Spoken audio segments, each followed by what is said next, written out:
Romanos capítulo 9, versículos 30 a 33. Apenas 4 versículos aqui e, como é bem próprio do apóstolo Paulo, ele faz perguntas. Faz perguntas para depois dar a resposta. E esta é uma forma de ensino muito dinâmica, não é? Porque a pergunta que ele coloca, digamos, nas suas cartas, as várias perguntas, são perguntas que alguém poderia fazer. Alguém que vai ler a carta poderia fazer. E então ele apresenta a resposta com a devida argumentação. E a pergunta que ele faz no verso 30 é: que diremos, pois? Que os gentios que não buscavam a justiça alcançaram a justiça, mas a justiça que vem da fé? Mas Israel, buscando a lei da justiça, não atingiu esta lei. Porquê? Porque não a buscavam pela fé, mas como que pelas obras, e tropeçaram na pedra de tropeço. Como está escrito: eis que eu ponho em Sião uma pedra de tropeço e uma rocha de escândalo, e quem nela crer não será confundido. E hoje, meus irmãos, falamos de tropeços. E lembrei-me de uma história de uma senhora na sua casa que era assim muito pouco, assim meio descuidada. E ela deixava, digamos, roupas no chão, sapatos, por aí fora. E uma determinada noite, ela sentiu necessidade de ir à casa de banho, mas estava assim meio ensonada, levantou-se e foi como que assim, a tatear, seguindo o caminho, e tropeçou, caiu. O que é que estava no meio do caminho? Os sapatos. Só para mostrar que na nossa vida, às vezes, nós, porque estamos de olhos meio fechados ou meio abertos, não vemos obstáculos que estão no nosso caminho e tropeçamos. E há, de facto, tropeços em todas as áreas, inclusive na área espiritual ou no plano espiritual.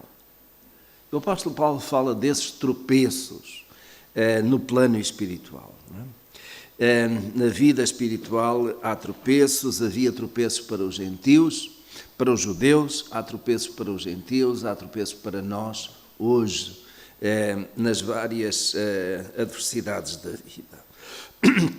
Mas há aqui uma base. Paulo, antes de falar dos tropeços, fala aqui de qual é a base da decisão divina.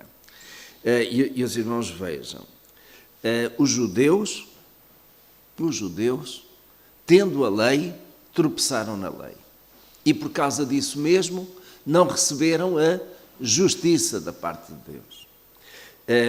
E Paulo menciona, digamos, dois parâmetros aqui que devem caracterizar a vida daquele que faz parte do povo de Deus. E um desses parâmetros é a questão da fé, o outro parâmetro é a questão das obras. E ele toca exatamente nesse ponto. Veja no verso 30, quando ele diz que os gentios que não buscavam a justiça alcançaram a justiça, mas a justiça que vem da fé.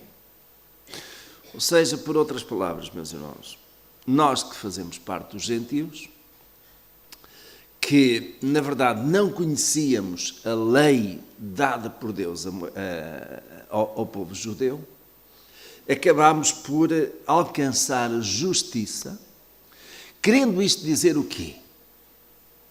Que quando falamos de justiça, tem que haver algumas coisas diretamente envolvidas. Primeiro, tem que haver uma lei. Tem que haver, digamos, um conjunto de indicações do que é que são transgressões a essa lei. Porque só havendo uma lei e havendo um conjunto de indicadores de transgressão de lei é que pode haver condenação, pode haver uma culpa, pode haver uma punição.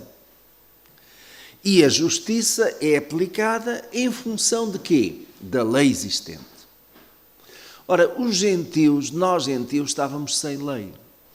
E estávamos sem lei Não que Deus não tivesse já colocado as leis, mas como gentios nós não conhecíamos essa lei.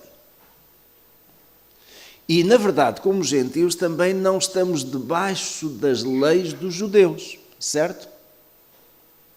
Como eles estão. No entanto, quando nós olhamos para Cristo, olhamos para as coisas de Deus, vemos que existe uma lei também para os gentios. E essa lei, naturalmente, é de obediência a Deus e aos seus ensinos, através de Jesus.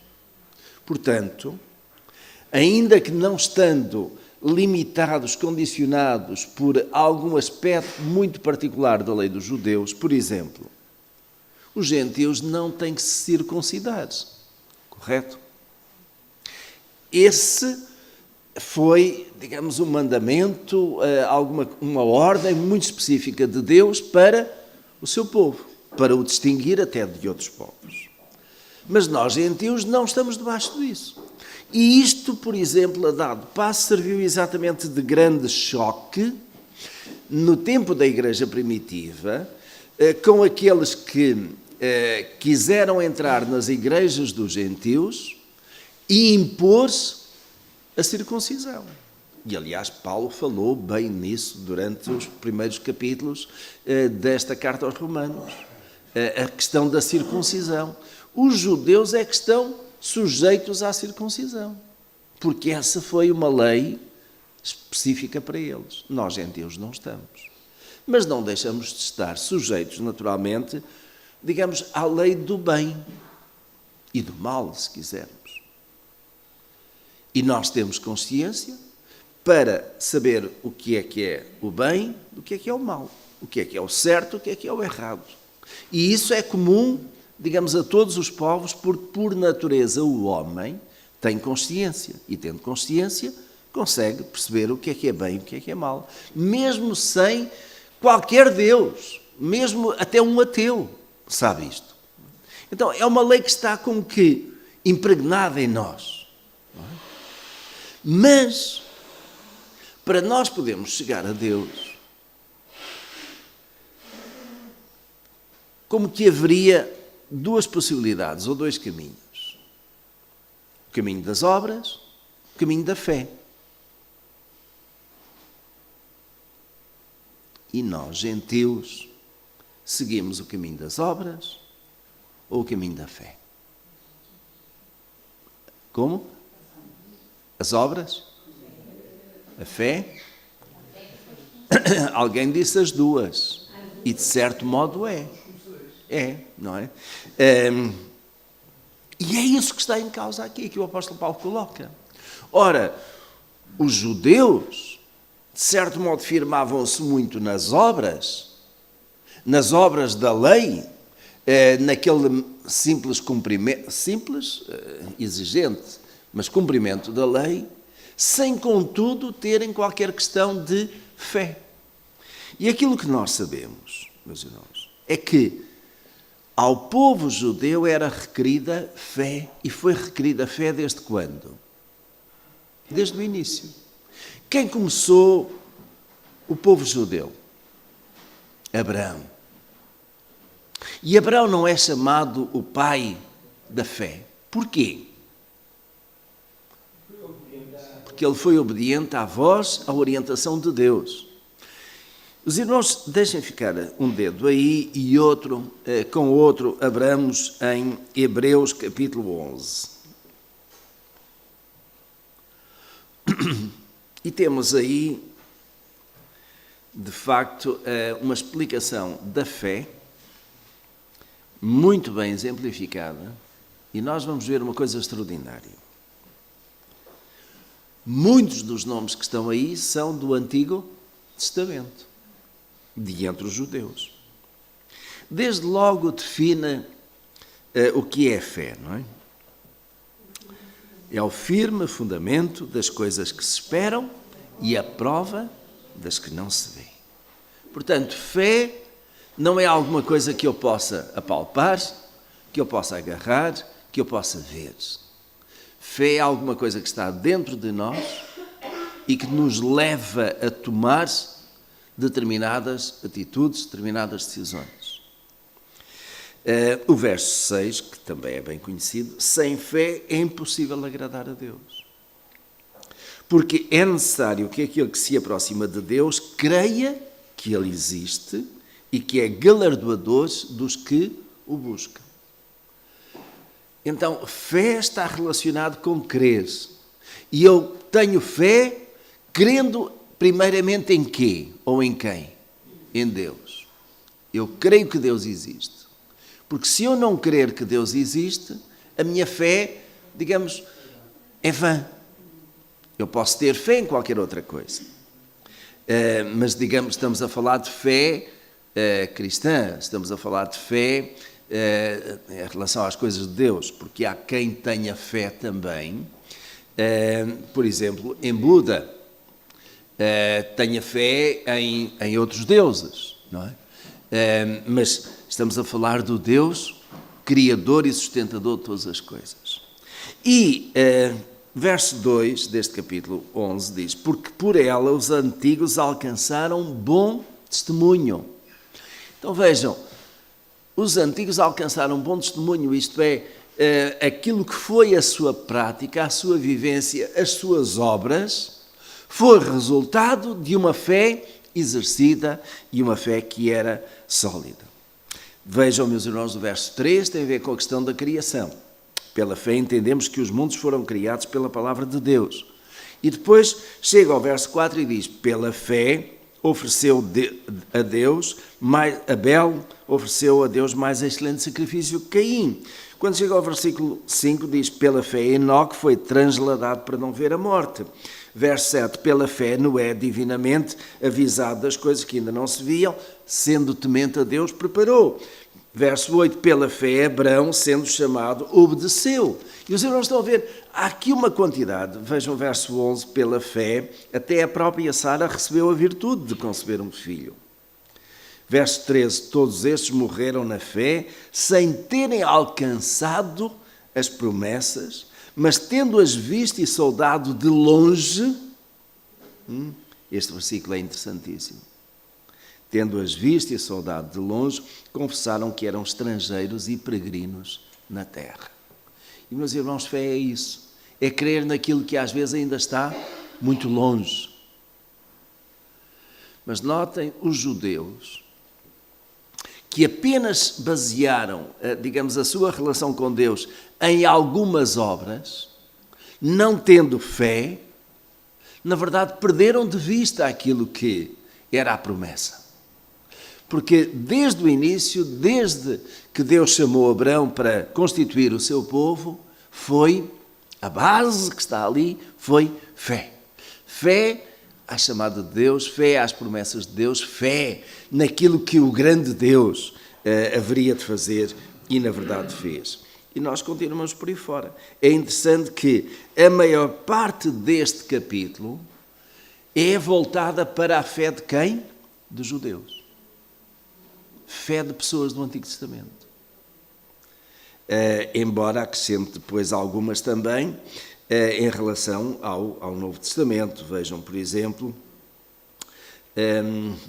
verso 35, as mulheres receberam pela ressurreição dos seus mortos, uns foram torturados, não aceitando o seu livramento para alcançarem uma melhor ressurreição, outros experimentaram escárnios e açoites e ainda cadeias e prisões, foram apedrejados, tentados, cerrados ao meio, morreram ao fio de espada, andaram vestidos de peles de ovelhas e de cabras, necessitados, aflitos, maltratados, dos quais o mundo não era digno, errantes pelos desertos e montes e pelas covas e cavernas. E todos estes, embora tendo recebido um bom testemunho pela fé, contudo não alcançaram a promessa, visto que Deus provera alguma coisa melhor a nosso respeito, para que eles, sem nós, não fossem aperfeiçoados.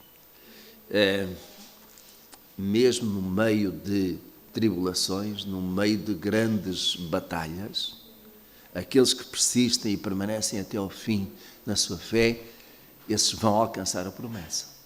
Mas essa promessa às vezes está longe, parece que está distante, inalcançável. Contudo, ela vai ser alcançada. Não é? E então a questão da fé é necessária para justificação. É pela fé, ou foi pela fé, que estes, que não sendo perfeitos, foram justificados. Foi necessário juntar verso 32. Porquê? Verso 32, vamos voltar a Romanos, perdão. Voltando a Romanos, ao nosso texto, no capítulo 9, verso 30, vamos de novo lembrar o que lemos aí. Que diremos, pois? Que os gentios que não buscavam a justiça alcançaram a justiça, mas a justiça que vem da fé. E aqui, digamos, nesta palavra justiça, cabe também justificação. Ou seja, os gentios alcançaram justificação, porque a justiça de Deus foi aplicada e alcançaram justificação. Nós somos justificados pela graça de Deus, sem dúvida, não é? Mas através da fé. Continua lá. Verso 31. Mas Israel, buscando a lei da justiça, não atingiu esta lei. Porquê? Porque não a buscaram, e está aí a explicação, não a buscaram pela fé, mas como que pelas obras. E os irmãos vejam agora, quando alguém busca ser justificado somente pelas obras, então vai tropeçar. A questão não é que as obras são más, que a fé não chega. Não. Nós fazemos obras, nós temos uma dinâmica de vida, praticamos aquilo que queremos, mas é pela fé que nós fazemos aquilo que fazemos. É pela fé que realmente nós procuramos agradar a Deus. Lembrando aquele versículo de Hebreus 11:6, sem fé é impossível agradar a Deus. Então, tudo aquilo que nós fazemos tem que ser motivado pela fé. Mas as nossas obras nos acompanham, certo? E como é que nós sabemos isso, que as nossas obras nos acompanham? Não é tanto na carta de Paulo aos Romanos, mas, e os irmãos deixem ficar um dedo aí, vamos para uma outra carta do Novo Testamento, carta de Tiago. E na carta de Tiago, ele faz um discurso bastante interessante sobre as obras, a fé e as obras. Tiago, capítulo. Olha, vamos, por exemplo, começar já com Tiago, capítulo 4, verso 17. Eu há pouco falava da questão da consciência. Nós temos uma consciência que consegue discernir o que está certo, o bem e o mal. E Tiago, capítulo 4, verso 17, ele diz simplesmente assim: aquele, pois, que sabe fazer o bem e não o faz, comete pecado. Portanto, é uma questão de conhecimento. Se eu sei fazer o bem e eu não faço, e não faço por teimosia, não faço porque sou desobediente a esta lei de Deus que já está em mim, seja eu judeu, gentio, crente ou não crente, digamos, há aquele selo de Deus em nós. Isto tem a ver, meus irmãos, ainda que de uma forma leve, mas tem a ver com a imagem de Deus no homem. E a imagem de Deus no homem deu-nos essa característica, discernir o bem do mal. E temos isso. Sejamos crentes ou não crentes, todos têm. O mais selvagem e o mais ateu sabe que está a fazer mal. Certo? Ninguém precisa lhe dizer, olha, isso é contrário à lei de Deus. Ele sabe perfeitamente que aquilo é errado, não importa, Deus não existe, mas aquilo é errado, ele sabe isso, não é? Tanto mais nós que cremos em Deus, que temos esta consciência muito mais apurada pela ação do Espírito Santo em nós. Então, aquele que sabe fazer o bem e não faz, comete pecado. Vamos ver a questão das obras aqui. Capítulo 2, e este capítulo 2 de Tiago é fantástico em relação à questão de fé e obras.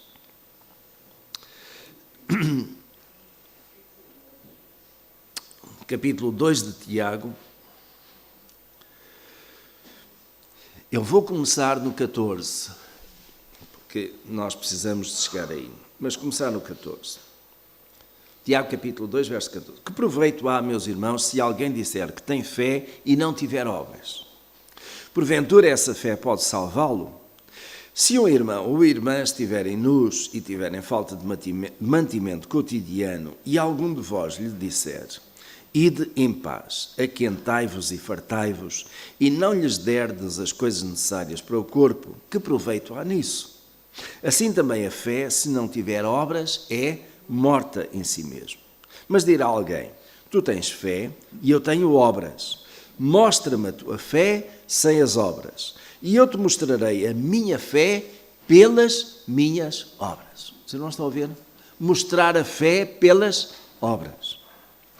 Crês tu que Deus é um só? Fazes bem. Os demónios também o creem e estremecem. E creem e estremecem porquê? Porque sabem que Ele existe, não é? Mas quer saberes, ó homem vão, que a fé sem as obras é estéril? Porventura não foi pelas obras que nosso pai Abraão foi justificado, e vejam a questão de justificação, tem a ver com a questão da justiça. Ele recebeu justiça, a justificação da parte de Deus. Quando ofereceu sobre o altar seu filho Isaque, vês que a fé cooperou com as suas obras, e que pelas obras a fé foi aperfeiçoada. Então não basta ele dizer: eu tenho fé, mas se eu não fizer obras que glorifiquem a Deus, que sejam dignas de alguém que diz ser filho de Deus, então a minha fé é vã, é só palavras, não é?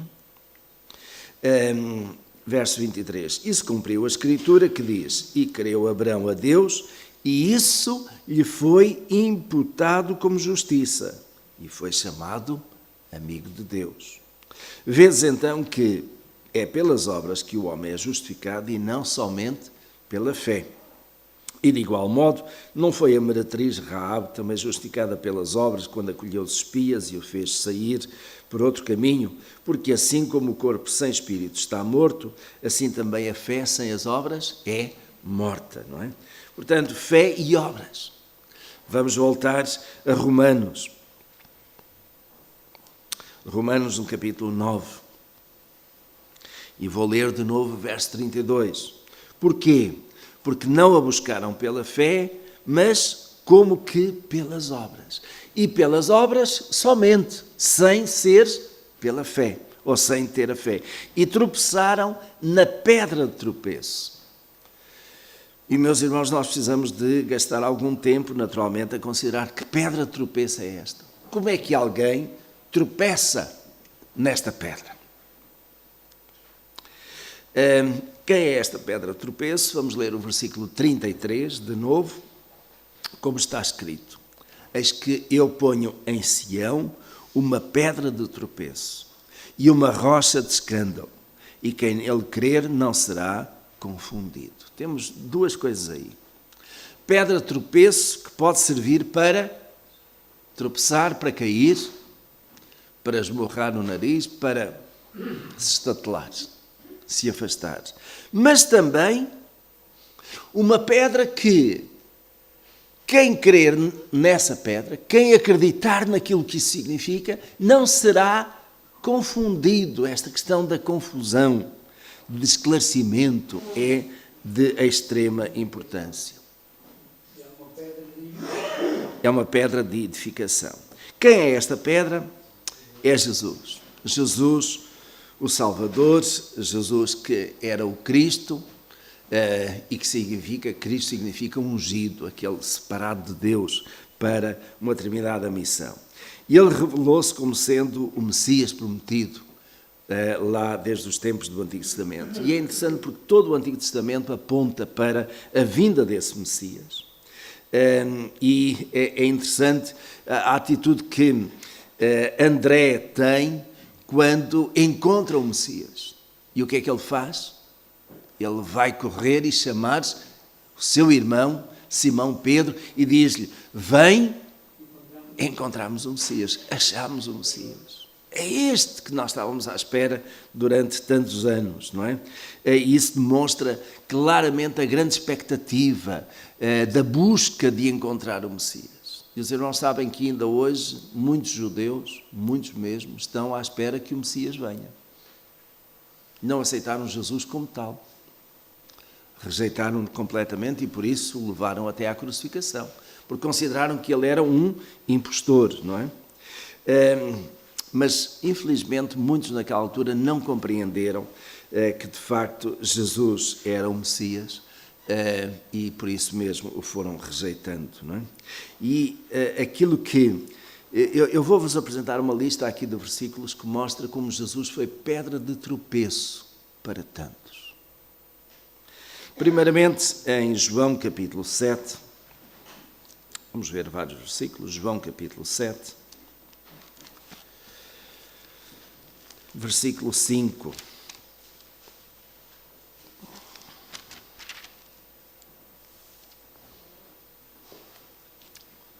É uma frase pequena, conclusiva, e diz: pois nem seus irmãos criam nele.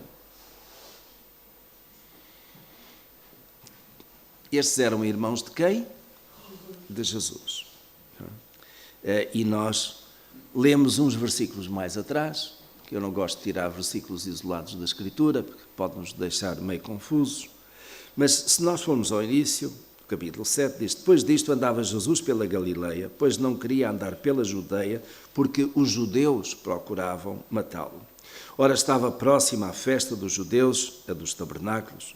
Disseram-lhe então seus irmãos: retira-te daqui e vai para a Judeia, para que também os teus discípulos vejam as obras que fazes.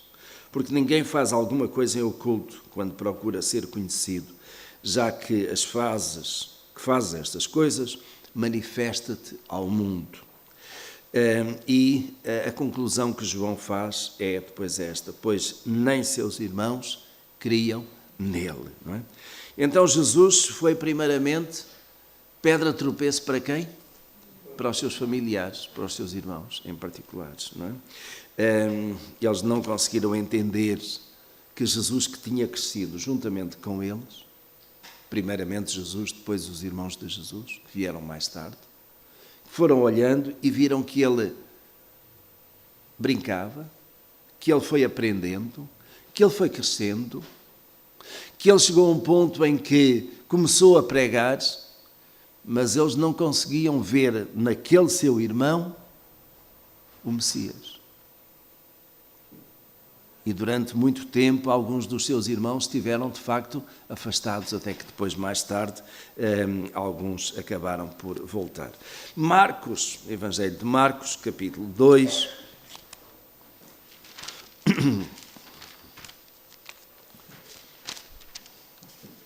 Vamos encontrar aqui mais um tropeção. Marcos, capítulo 2, versículo 7. E lendo este versículo, eu penso que os irmãos que conhecem o texto bíblico chegam ao contexto. Marcos capítulo 2, verso 7.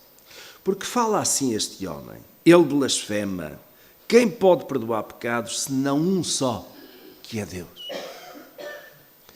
Então, os que estavam ali presentes, muitos deles, tropeçaram nas palavras de Jesus, que foram palavras de perdão.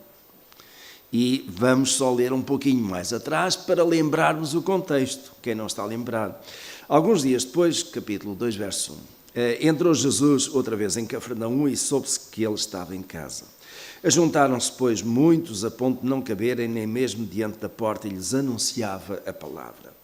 Nisso vieram alguns a trazer-lhe um paralítico, carregado por 4, e não podendo aproximar-se dele por causa da multidão, descobriram o telhado onde ele estava, e fazendo uma abertura, baixaram o leito em que jazia o paralítico. E Jesus, vejam, vendo-lhes a fé, disse ao paralítico: filho, perdoados são os teus pecados. Ora, estavam ali sentados alguns dos escribas que arrazoavam em seus corações, dizendo: por que fala assim este homem? Ele blasfema. Quem pode perdoar pecados, senão um só, que é Deus? Então Jesus foi pedra de tropeço para quem? Aqui? Para os escribas, Por causa de quê?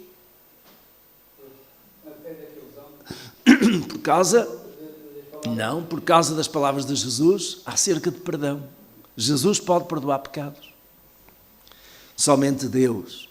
E quando Jesus diz, perdoados são os teus pecados, o que é que eles pensaram? E pensaram bem, somente Deus pode perdoar pecados. Mas este não é Deus. E puseram a divindade de Jesus em causa. E disseram, ele blasfema. Porque era impossível para os escribas pensar que alguém humano dissesse, perdoados são os teus pecados.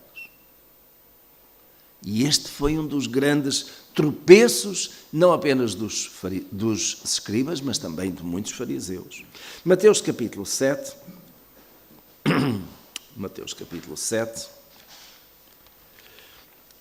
versículo 16 até 20.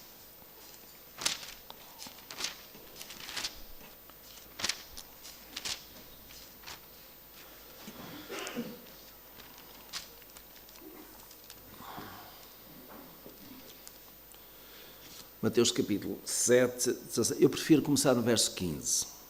Guardai-vos dos falsos profetas que vêm a vós disfarçados em ovelhas, mas interiormente são lobos devoradores. Pelos seus frutos os conhecereis. Colhem-se porventura uvas de espinheiros ou figos dos abrolhos? Assim toda a árvore boa produz bons frutos, porém a árvore má produz frutos maus. Uma árvore boa não pode dar maus frutos, nem uma árvore má dar bons frutos. Toda árvore que não produz bom fruto é cortada e lançada ao fogo. Portanto, pelos seus frutos os conhecereis. E depois ele acrescenta, nem todo o que me diz Senhor, Senhor entrará no reino dos céus, mas aquele que faz a vontade do meu Pai que está nos céus. Muitos me dirão naquele dia, Senhor, Senhor, não profetizámos nós em Teu nome? E em Teu nome não expulsámos demónios? E em Teu nome não fizemos muitos milagres? E então lhes direi claramente, nunca vos conheci. Apartai-vos de mim, vós que praticais a iniquidade. Os irmãos estão a ver, não basta alguém dizer, eu tenho fé. Mas aquilo que pratica tem que ser obras de fé e não de maldade. Pelos frutos os conhecereis. Aquilo que nós vemos nas pessoas são as suas obras. E pelas suas obras podemos ver se a pessoa tem fé ou não, porque as nossas obras são testemunho da nossa fé. Muitos tropeçaram, de facto, nos ensinos de Jesus. Mateus capítulo 9, versículo 11, mas começando no versículo 9, Mateus capítulo 9, versículo 9, partindo Jesus dali, viu sentado na coletoria um homem chamado Mateus e disse-lhe, segue-me. E ele, levantando-se, o seguiu.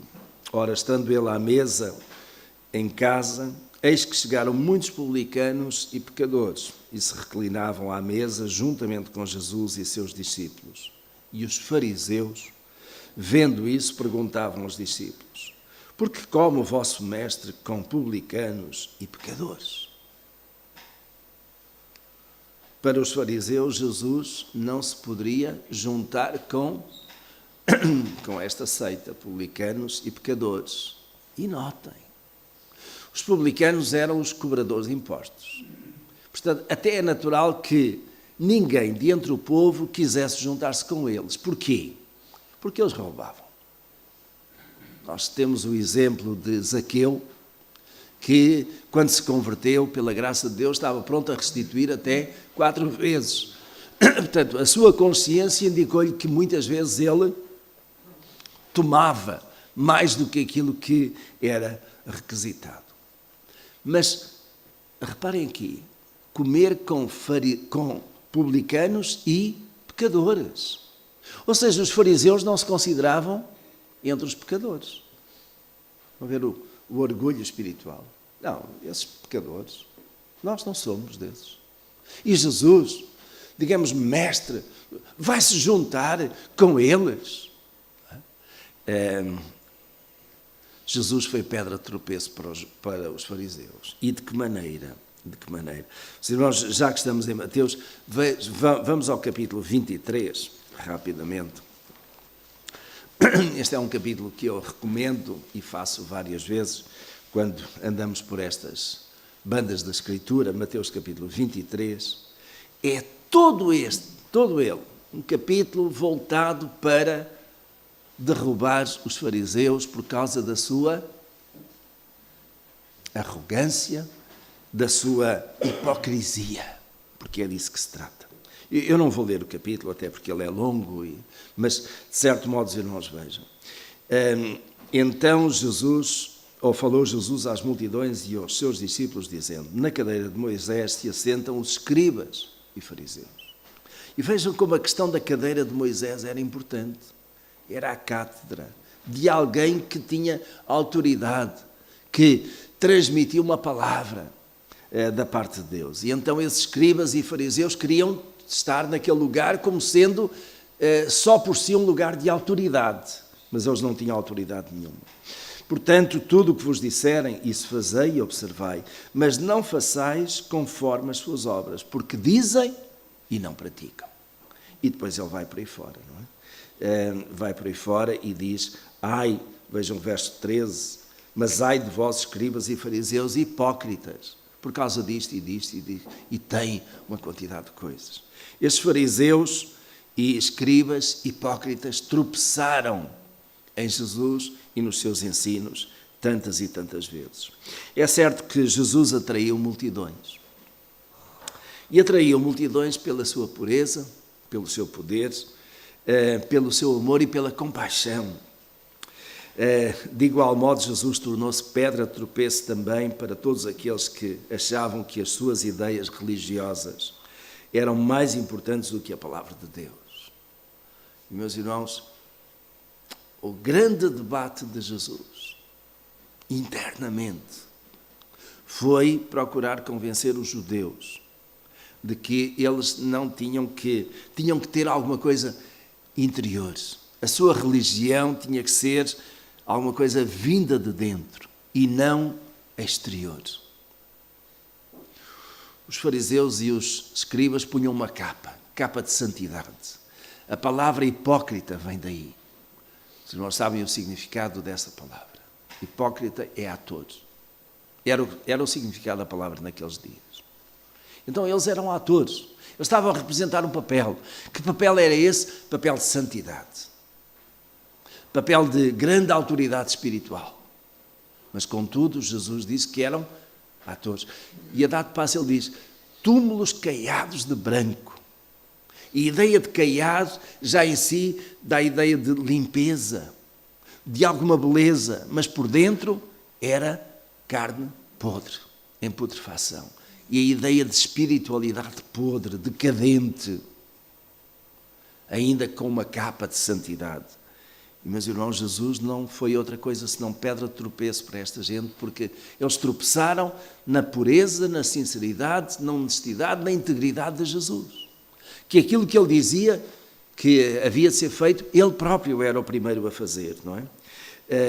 Havia certas pessoas que se sentiam intocáveis na sua religiosidade. Não é?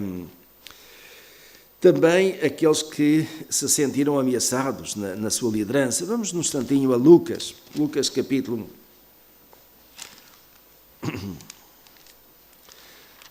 13.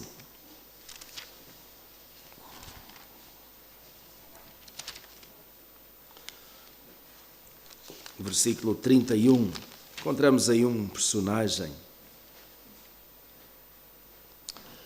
que passou a ter um ódio de morte a Jesus. Lucas capítulo 13, versículo 31. Naquela mesma hora chegaram os fariseus que lhe disseram: sai e retira-te daqui, porque Herodes quer matar-te. Herodes quer matar-te. E a resposta de Jesus é interessante. Verso 32. Ide e dizei a essa raposa: eis que vou expulsando demónios e fazendo curas, hoje e amanhã, e no terceiro dia serei consumado. Importa, contudo, caminhar hoje, amanhã e no dia seguinte, porque não convém que morra o profeta fora de Jerusalém. E ele vai por aí fora. Mas desde logo, uma das grandes autoridades políticas, Herodes. E nós sabemos que um outro também, Pilatos, que de certo modo tropeçaram em Jesus. E Pilatos tropeçou em Jesus de uma maneira muito higiênica, lavando as mãos. Mas naquela noite de quinta-feira, sexta de madrugada, Jesus andou de Herodes para Pilatos. Porque Herodes sentiu-se ameaçado com a ideia de que Jesus seria o rei. Essa era a acusação que lhe faziam. E Herodes, sendo rei, naturalmente questionava isso, não iria aceitar. Herodes tropeçou, de facto, na realeza de Jesus. E Pilatos lavou as suas mãos, deixando que Jesus, um inocente, fosse condenado à morte. Meus irmãos, vamos voltar a Romanos, capítulo 9, para terminar. O que nós vimos aqui, ou consideramos, foram alguns tropeços, não querendo alongar mais, mas procurando deixar aqui explícito aquilo que estava na mente do apóstolo Paulo, creio eu, quando escreve estes versículos. E verso 33, como está escrito: eis que ponho em Sião uma pedra de tropeço e uma rocha de escândalo, e quem nela crer não será confundido. Talvez tenha ficado por esclarecer o que é isto, ponho em Sião. O que é Sião? Podemos dizer Israel, num sentido mais lato, mas Sião era o Monte Sião. E aí estava Jerusalém. Jerusalém como sendo a capital política, espiritual daquela nação, ainda que subjugada pelo inimigo que era os romanos. Mas ponho em Sião. Jesus veio a morrer em Jerusalém. E ali, digamos, a sua morte, todo esse processo, a própria morte e até aquele processo de sepultamento e ressurreição serviu de pedra de tropeço. É interessante porque, e permitam-me só, o nosso tempo terminou, mas vale a pena considerar 1 de Pedro.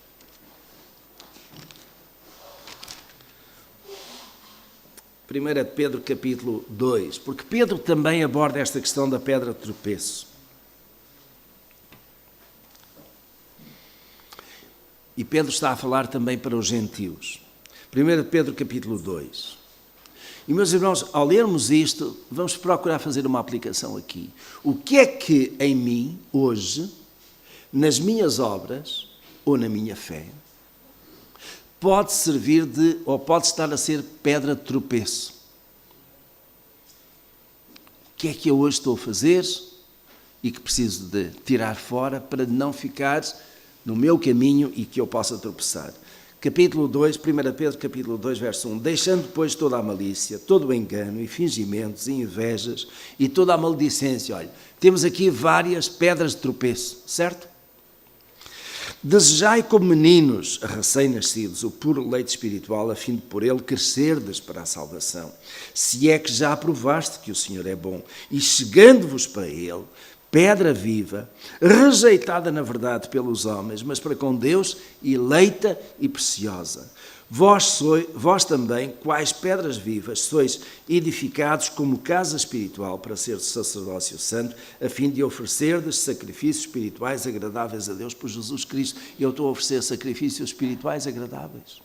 O meu louvor, a minha adoração, a minha vida é agradável ao Senhor.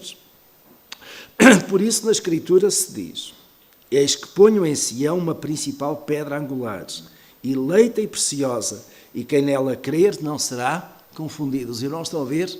Pedro foi buscar esta ideia diretamente a Pedro. E assim para vós, os que credes, é a preciosidade.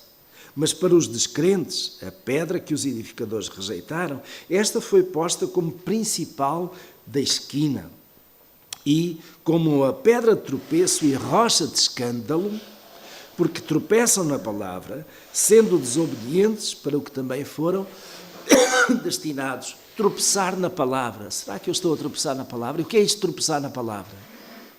A palavra de Deus diz que é assim, eu estou a fazer assim ou de outro modo. Mas vós sois a geração eleita, o sacerdócio santo, a nação santa, o povo adquirido, para que anuncieis as grandezas daquele que vos chamou das trevas para a sua maravilhosa luz. Vós que outrora nem erais povo, e agora sois povo de Deus. Vós que não tinhas alcançado misericórdia, e agora a tendes alcançado. Aqui está, meus irmãos, um bom texto para nós analisarmos e vermos se estamos a tropeçar em alguma destas coisas.